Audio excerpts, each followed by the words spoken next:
기독교 이단 단체들은 성경 말씀을 왜곡되게 해석하는 게 특징이죠. 그래야만 자기가 구세주가 되고 그래야만 자기가 구원자가 되기 때문에 그렇습니다. 오늘은 성찬 포도주가 말씀인가 하는 제목인데요. 성찬 때 쓰는 그 포도주가 정말 말씀을 의미하는지 한번 성경을 통해 들여다보도록 하겠습니다.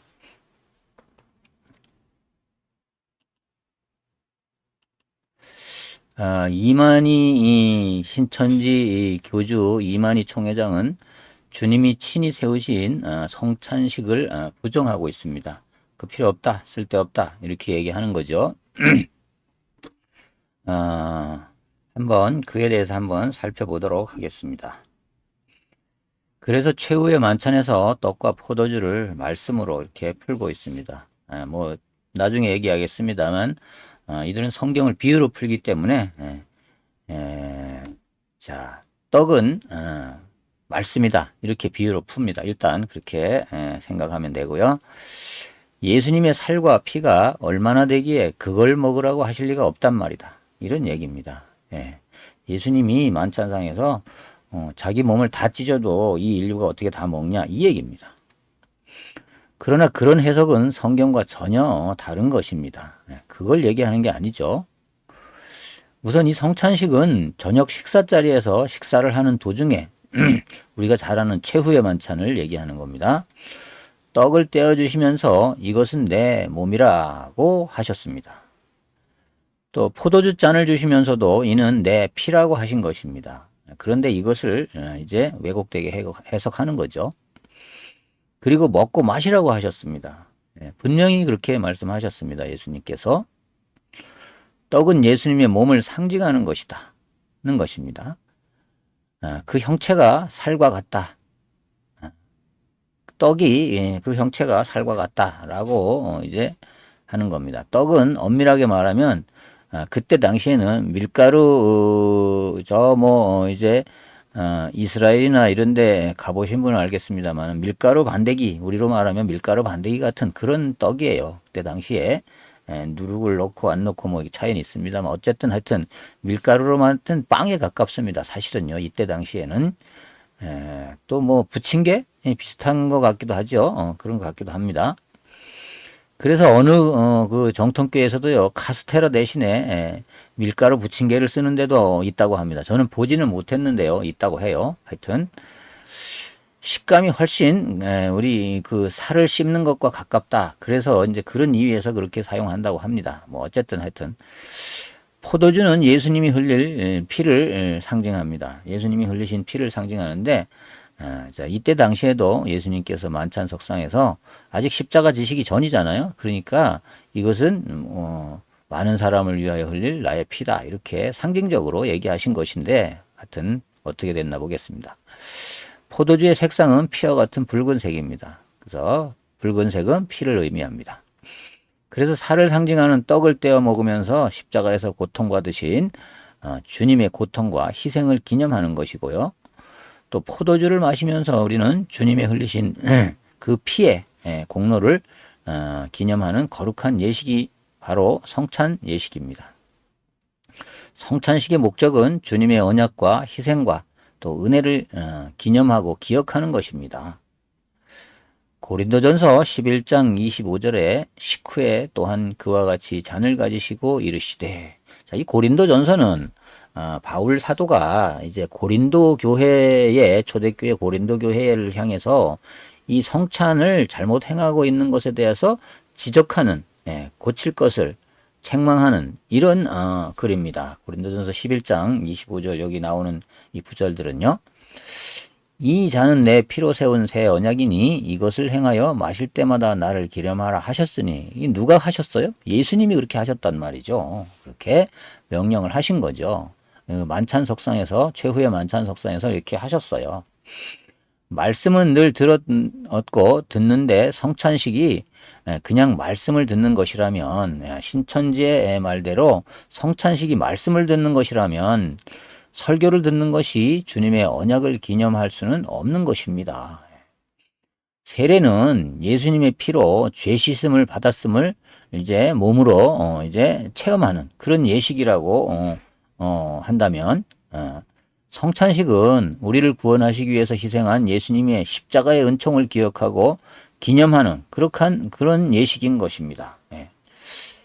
그런데 이걸 교묘한 논리로 말씀이라고 해석하고 있습니다. 신천지 교주의 비유풀이에서는 주요한 동사나 명사는 완전히 무시되어 버립니다. 이 비유에서도 떡, 잔, 떼어주시며 먹으라, 마시라 란 단어들은 다 무시해 버립니다. 신천지 교주는 비유로 풀 것은 실제로 풀고, 또 실제 그런 이제 정확한 말씀을 또 비유로 풀고, 이런 이제 한마디로 청개구리 같은, 청개구리처럼 거꾸로 이렇게 풀고 있습니다. 왜냐하면 그래야 자기가 들이 말하는 선생이 되고 또 재림 예수가 되기 때문입니다. 그런 방식은 신천지 교주의 독창적인 성경풀이 방식이 아닙니다. 사실은요. 이건 자기가 또 계시받은 것도 아니고요. 사실은 여러 사이비 교주들에게서 듣고 배운 것을 각색한 것뿐임을 알아야 되겠습니다. 이제 성찬식 때의 포도주가 말씀이 아니란 것을 살펴보겠습니다. 마가복음 14장 24절에는 예수님 직접 하신 말씀인데요. 이르시되 이것은 많은 사람을 위하여 흘리는 나의 피, 곧 언약의 피니라. 이 피는 언약의 피라는 것입니다. 무슨 언약입니까? 자, 진실로 너희에게 이르노니 내가 포도나무에서 난 것을 하나님 나라에서 새 것으로 마시는 날까지 다시 마시지 아니하리라 하시니라. 이제 이것이 마지막이다. 끝이다. 이 얘기입니다. 이번 포도주 같이 먹는 게 이번 끝이다. 이 얘기입니다. 마가복음 14장 25절을 보면 잔을 포도주인 것을 알 수가 있습니다. 잔은 포도주인 것을 알 수가 있습니다. 또 고린도전서 11장에 보면 그런즉 너희가 함께 모여 주의 만찬을 먹을 수 없으니, 자, 이렇게 주의 만찬, 즉 성찬을 얘기하는 겁니까? 고린도 교회가요, 이 함께 성찬을 할 수가 없는 지경이 됐단 말입니다. 어쩐 일입니까? 이는 먹을 때 각각 자기의 만찬을 먼저 갖다 먹으므로 어떤 사람은 시장하고 어떤 사람은 취함이라. 자, 이게 성찬식을 할 때요, 이게 빵으로 하니까요, 뭐 한 쪼가리 떼어 먹는 게 아니고 같이 식사를 하는 겁니다. 원래는 그렇게 해야 되는 겁니다. 먹을 때 어떤 사람은 다 갖다 먹어버리고 다른 사람 먹을 게 없도록 이렇게 그냥 먹어버리는 거예요. 포도주도 한 사람이 다 먹고 다 막 취해버리고 이러는 거예요. 이걸 얘기하는 겁니다. 너희가 먹고 마실 집이 없느냐? 자, 집에 가서 집에도 먹을 거 있지 않느냐? 빵도 있고 포도주도 있지 않느냐? 너희가 하나님의 교회를 업신여기고 빈궁한 자들을 부끄럽게 하느냐? 자, 빈궁한 자들이 먹을 것까지 너희가 다 이렇게 배부르게 해치우느냐? 이 말입니다. 내가 너희에게 무슨 말을 하랴? 너희를 칭찬하랴? 이것으로 칭찬하지 않노라. 그건 칭찬할 일이 아니라 이 얘기죠. 그렇게 하는 것은 성찬 때 그렇게 막 먹어서 취할 정도로 먹고 이런 것은 그거는 의미가 잘못된 것이다. 이렇게 얘기하는 의미를 모르는 것이다. 이런 얘기가 되겠죠. 내가 너희에게 전한 것은, 자, 그런데 내가 너희에게 전해준 성찬식은 이런 것이다 하는 얘기입니다. 주께 받은 것이니, 자, 내가 만들어낸 것도 아니고 예수님께 받은 것이다 이 말이에요. 예수님께 지시받은 것이다 이 말이에요. 곧 주 예수께서 잡히시던 밤에 떡을 가지사, 자, 예수님이 십자가 지시려고 붙잡히시던 그 밤에 최후의 만찬이 이루어졌죠. 그때 얘기합니다. 그 밤에 떡을 가지시고 축사하시고 떼어 이르시되 이것은, 자, 이것이 뭐냐? 너희를 위하는 내 몸이다. 내 몸이니 이것을 행하여 나를 기념하라 하시고. 그러니까 너희들이 이제 이 떡을 내가 떼어주는 이 떡이 내 몸을 상징하는 거다 이 얘기입니다. 상징성이 있는 거죠. 떡을 떼어주시면서, 아니 예수님이 몸을 살을 베어준 게 아니잖아요. 떡을 주시면서 이건 내 몸이라고 했단 말이에요. 그래서 상징성이 있는 겁니다. 이것을 행하여 나를 기념하라 하시고, 식후에 또한 그와 같이 잔을 가지시고, 자, 이제 빵을 먹고 나서 이제 잔을 가지고 또 이제 얘기하는 겁니다. 자, 잔을 가지셨다는 건 거기다가 포도주를 부었다는 얘기입니다.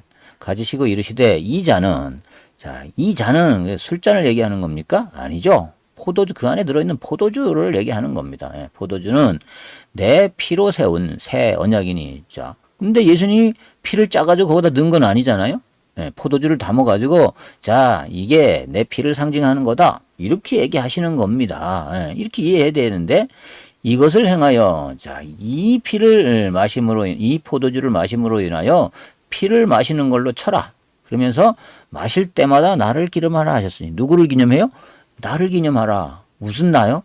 이제 내일 잡혀가서 십자가 질 나를 기념하라 이 얘기입니다. 미리 말씀하시는 겁니다. 만찬석상에서.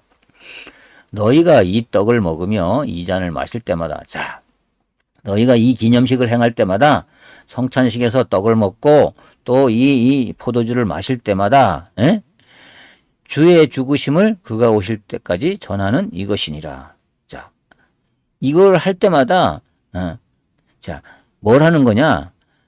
주의 죽으심, 예수님의 십자가의 죽으심을 주님이 다시 재림할 때까지 후대에 전하는 거라는 거예요. 이걸 기념하고 기억해서 계속 될 수 있도록 이것이 성찬의 의미다. 이 얘기를 하는 거죠. 그러므로 그러니까 누구든지 주의 떡이나 잔을 합당하지 않게 먹고 마시는 자는 주의 몸과 피에 대하여 죄를 짓는 것이니라. 예. 그 의미를 모르고 의미에 해당하지 않도록 이 성찬을 하거나 받는 자는 그건 잘못된 거다. 그건 오히려 죄 짓는 거다. 이 얘기입니다. 예. 그 성찬의 의미가 예수의 십자가를 기념하는 것이 아니고 무슨 말씀을 기념한다든지 이러면 그거 예수님께 죄 짓는 거라는 거죠. 왜요? 예수님의 의도와 다른 짓을 하기 때문에 그거는 알고 하든 모르는 거든 죄를 짓는 게 되는 겁니다. 예, 그렇게 얘기하는 겁니다. 바울 사도가 지금 고린도 교회에 대해서 이렇게 얘기하는 겁니다. 야, 너희네들 이제 성찬식 한답시고 한 사람이 다 갖다 먹고 마시고 취하는 사람도 있대는데 그럼 다른 사람이 성찬을 참여할 수가 없지 않냐.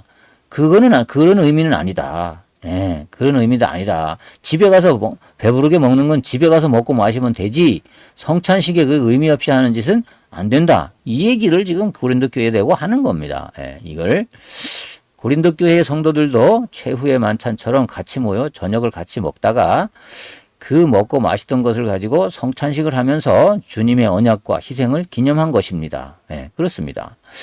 그러므로 누구든지 주의 떡, 21장 27절입니다. 그러므로 누구든지 주의 떡이나 잔을 합당하지 않게 먹고 마시는 자는 주의 몸과 피에 대해 죄를 짓는 것이니라. 이렇게 성경에 바울이 이렇게 기록을 해놓고 있습니다.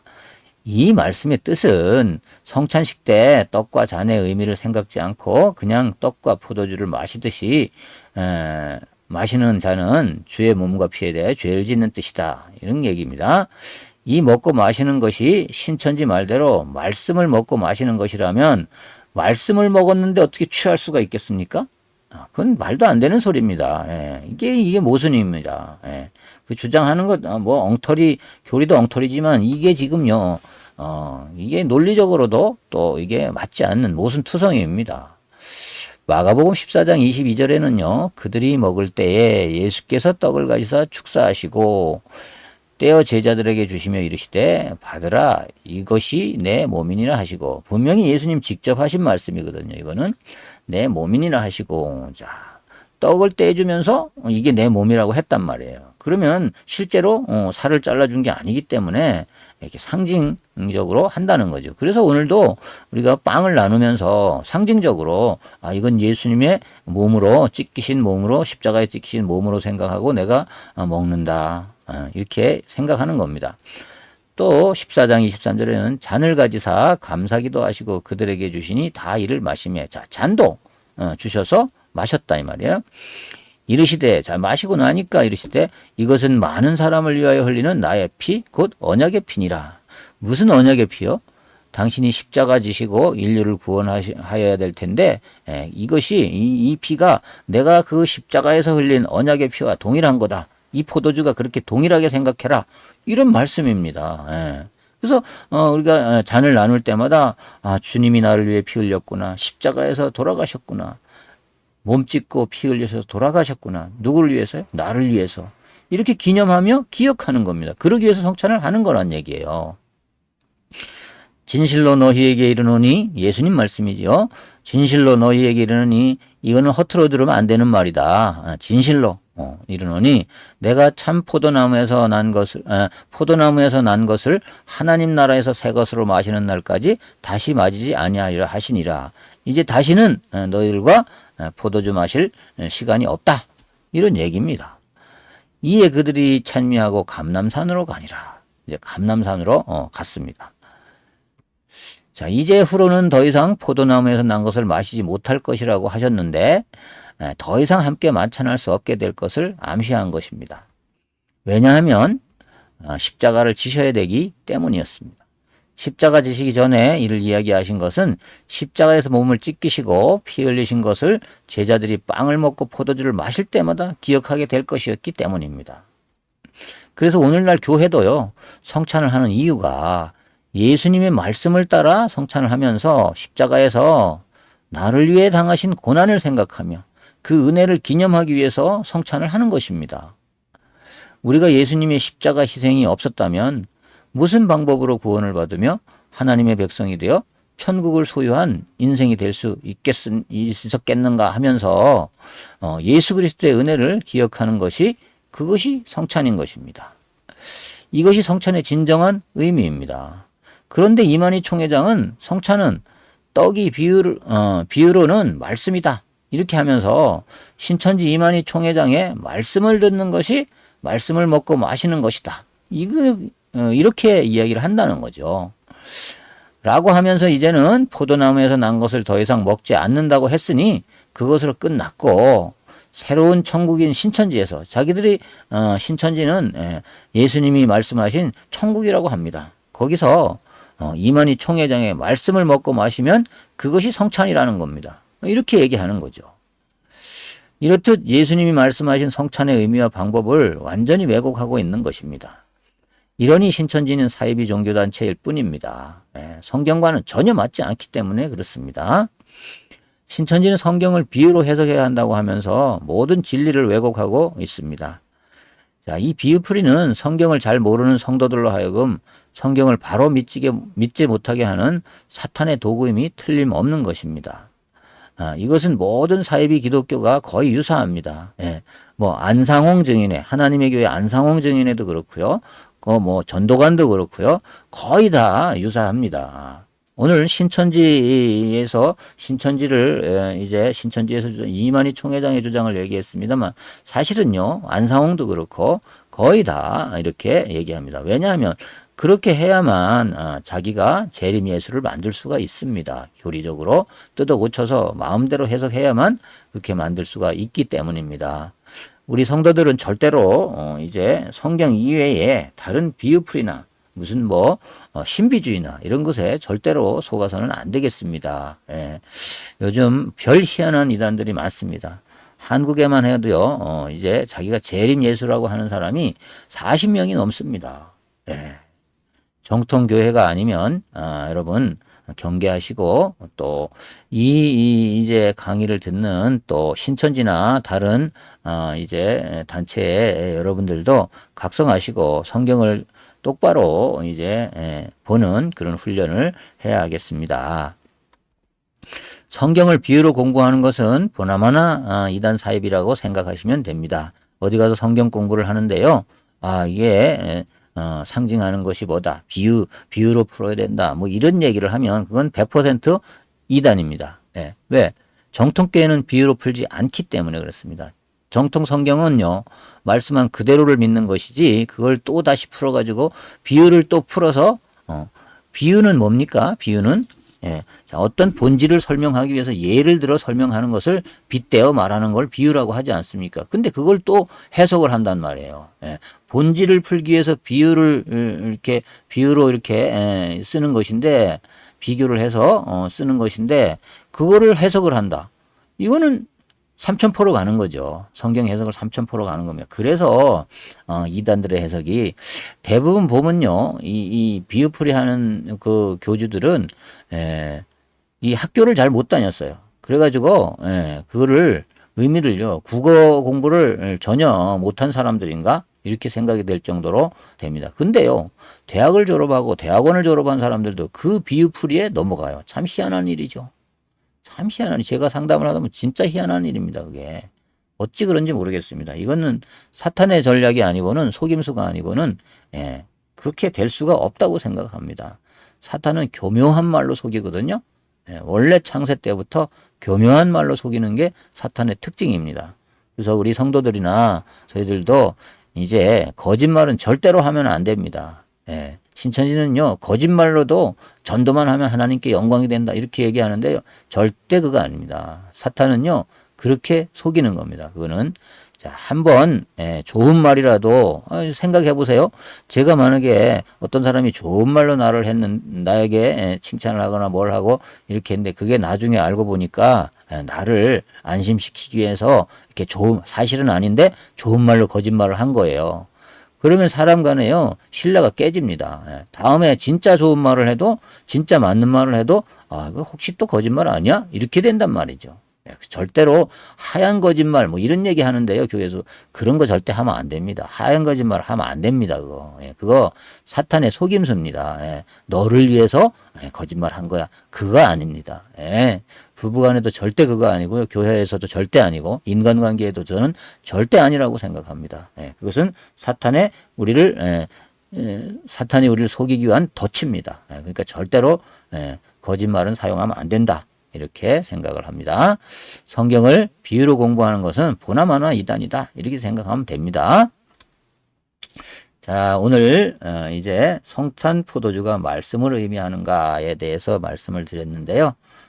이제 신천지를 비롯해서 많은 이단에 계신 분들이 이 영상을 본다면 이제 상담을 신청하셔도 좋습니다. 저는 충주 기독교 이단 상담소의 전문 상담사이고요. 10년 이상 상담을 해오고 있고 많은 사람들을 만났고요. 또 요즘은 영상으로도 영상으로 또 이제 비대면으로 이렇게 채팅을 통해서도 가능합니다. 이제 카톡 이제 오픈 채팅방도 열어놨으니까요. 들어오시면 이제 시간을 맞추어서 상담을 해드리도록 이렇게 하겠습니다. 비대면이니까요, 부담 없이 무료로 절대 돈 받지 않고 무료로 상담을 해드립니다.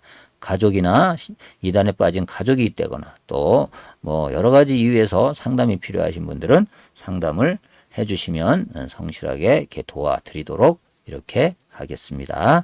감사합니다. 충주 이단 상담소였습니다.